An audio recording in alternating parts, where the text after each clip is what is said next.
Future ടെൻസിലാണ് നമ്മൾ അടുത്ത് പറയാൻ പോകുന്നത്. സിമ്പിൾ ഫ്യൂച്ചറിൽ ഒരു ഭാവിയിലൊരു പ്രവൃത്തി ഒരു പ്രത്യേക സമയത്ത് നടക്കും. അത് പാസീവ് വോയിസിലേക്ക് മാറ്റുമ്പോൾ ഒരു പ്രവൃത്തി നടക്കപ്പെടും എന്നുള്ള അവസ്ഥയിലാണ് പറയുന്നത്.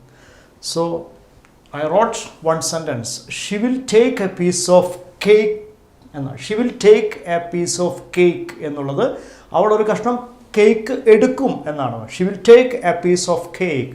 അപ്പം ഇവിടെ നമ്മൾ ഷീ എന്നുള്ള സബ്ജക്റ്റിനാണ് പ്രാധാന്യം കൊടുത്തിരിക്കുന്നത്. സബ്ജക്റ്റിന് will take a piece, will take എന്നുള്ളത് വേർബും എ പീസ് ഓഫ് കേക്ക് എന്ന് പറയുന്നത് ഓബ്ജക്റ്റുമാണ്. അവളൊരു കഷ്ണം കേക്ക് എടുക്കും എന്ന് പറയുമ്പോൾ അതിൻ്റെ മലയാളം, അതിൻ്റെ പാസീവ് വോയിസിൻ്റെ മലയാളം ഒരു കഷ്ണം കേക്ക് അവളാൽ എടുക്കപ്പെടും എന്നാണ്. ഒരു കഷ്ണം കേക്ക് അവളാൽ എടുക്കപ്പെടും. അപ്പം so we give importance for a piece of cake. A piece of cake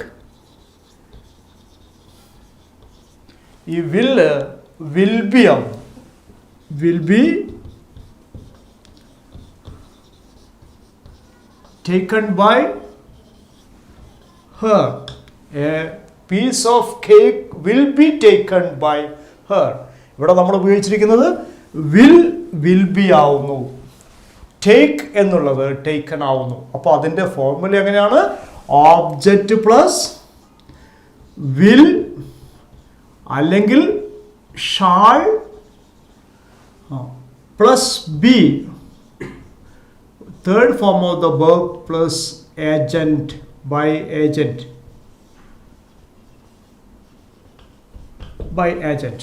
object plus will അല്ലെങ്കിൽ shall plus be plus third form of the verb plus by agent. ഈ ഫോം നമ്മളെ മനസ്സിൽ എപ്പോഴും ഉണ്ടാവണം. ഓബ്ജക്റ്റ് പ്ലസ് വിൽ അല്ലെങ്കിൽ shall അല്ലെങ്കിൽ shall plus be plus V3 by agent എന്നാണ്. ഇതുവരെ നമ്മൾ പഠിച്ചത് പോസിറ്റീവ് സെൻറ്റൻസ് ആക്റ്റീവ് വോയിസ് നിന്ന് പാസീവ് വോയിസിലേക്ക് മാറ്റാനാണ്. ഇനി നമ്മൾ സെൻറ്റൻസുകൾ നെഗറ്റീവ് ആവുന്നൊരവസ്ഥയുണ്ട്. എന്താണ് നെഗറ്റീവ് സെൻറ്റൻസ്, എന്താണ് പോസിറ്റീവ് സെൻറ്റൻസ് എന്ന് പറയുന്നത്?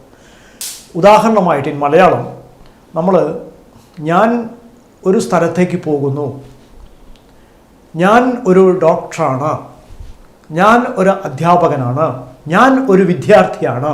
ഇത്തരം കാര്യങ്ങളൊക്കെ തന്നെ പോസിറ്റീവ് സെൻറ്റൻസും. അതുപോലെ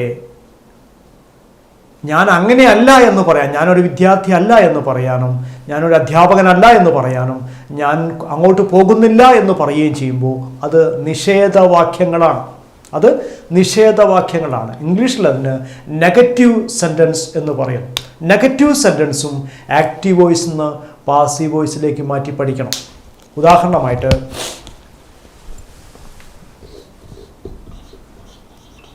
he can't answer the question. He can't answer the question. He can't answer the question. അപ്പം can't എന്നാണ് നമ്മളിവിടെ പ്രയോഗിച്ചിരിക്കുന്നത്. can't എന്ന വാക്കിനർത്ഥം കഴിയില്ല എന്നുള്ള നെഗറ്റീവ് സെൻറ്റൻസ് ആണ് can't. അത് ഇതും ഇങ്ങനെ തന്നെയാണ്. can't മീൻസ് cannot എന്നുള്ളതിൻ്റെ ചുരുക്കമാണ് can't എന്ന് പറയുന്നത്. ഉദാഹരണം ഇവിടെ ഓബ്ജക്റ്റ്, ആൻസർ എന്നുള്ള വേർബ്, ഇത് can't answer എന്നുള്ള വേർബ്, he എന്നുള്ള സബ്ജക്റ്റ്. അപ്പം the question can be or cannot be, can be answered by him. Can എന്നുള്ളത് can be ആവുന്നു. cannot എന്നാണെങ്കിൽ cannot be ആവുന്നു. could not be എന്നുള്ളത് could not be ആവുന്നു. would not എന്നുള്ളത് would not be ആവുന്നു. അപ്പോൾ ഇത്തരം കാര്യങ്ങളാണ് പറയുന്നത്. he can't answer the question can be answered by him. Okay, അപ്പം അടുത്തത് he would not attend the meeting. He would not attend the meeting. The meeting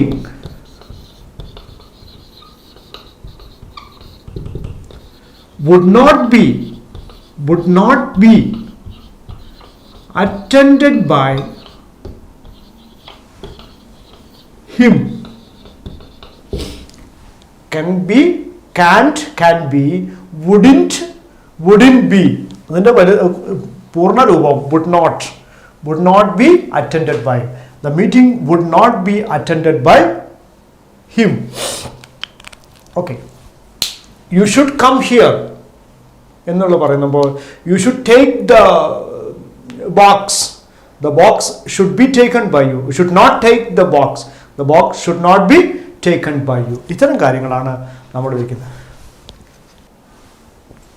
ഇതുവരെ നമ്മൾ പഠിച്ചത് പോസിറ്റീവ് സെൻറ്റൻസ് ആക്റ്റീവ് വോയിസ് നിന്ന് പാസീവ് വോയിസിലേക്ക് മാറ്റാനാണ്. ഇനി നമ്മൾ സെൻറ്റൻസുകൾ നെഗറ്റീവ് ആവുന്നൊരവസ്ഥയുണ്ട്. എന്താണ് നെഗറ്റീവ് സെൻറ്റൻസ്, എന്താണ് പോസിറ്റീവ് സെൻറ്റൻസ് എന്ന് പറയുന്നത്?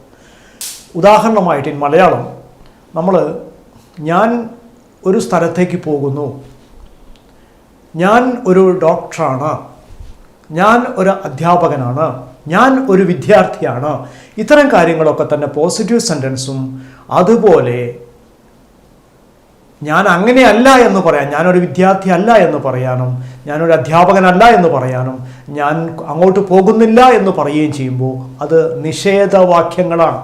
അത് നിഷേധവാക്യങ്ങളാണ്. ഇംഗ്ലീഷിൽ അതിന് നെഗറ്റീവ് സെൻറ്റൻസ് എന്ന് പറയുന്നു.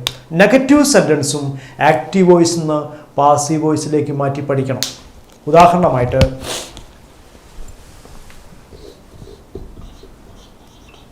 he can't answer the question. He can't answer the question. He can't answer the question. അപ്പം can't എന്നാണ് നമ്മളിവിടെ പ്രയോഗിച്ചിരിക്കുന്നത്. can't എന്ന വാക്കിനർത്ഥം കഴിയില്ല എന്നുള്ള നെഗറ്റീവ് സെൻറ്റൻസ് ആണ് can't. അത് ഇതും ഇങ്ങനെ തന്നെയാണ്. can't മീൻസ് cannot എന്നുള്ളതിൻ്റെ ചുരുക്കമാണ് can't എന്ന് പറയുന്നത്. ഉദാഹരണം ഇവിടെ ഓബ്ജക്റ്റ്, ആൻസർ എന്നുള്ള വേർബ്, ഇത് can't ആൻസർ എന്നുള്ള വേർബ്, he എന്നുള്ള സബ്ജക്റ്റ്. അപ്പം the question can be or cannot be, can be answered by him. Can be answered by him. Can എന്നുള്ളത് can be ആവുന്നു. cannot എന്നാണെങ്കിൽ cannot be ആവുന്നു. could not be എന്നുള്ളത് could not എന്നുള്ളത് could not be ആവുന്നു. would not എന്നുള്ളത് would not be ആവുന്നു. അപ്പോൾ ഇത്തരം കാര്യങ്ങളാണ് പറയുന്നത്. he can't answer the question. The question can be answered by him. Okay, അപ്പം അടുത്തത് he would not attend the meeting. He would not attend the meeting. The meeting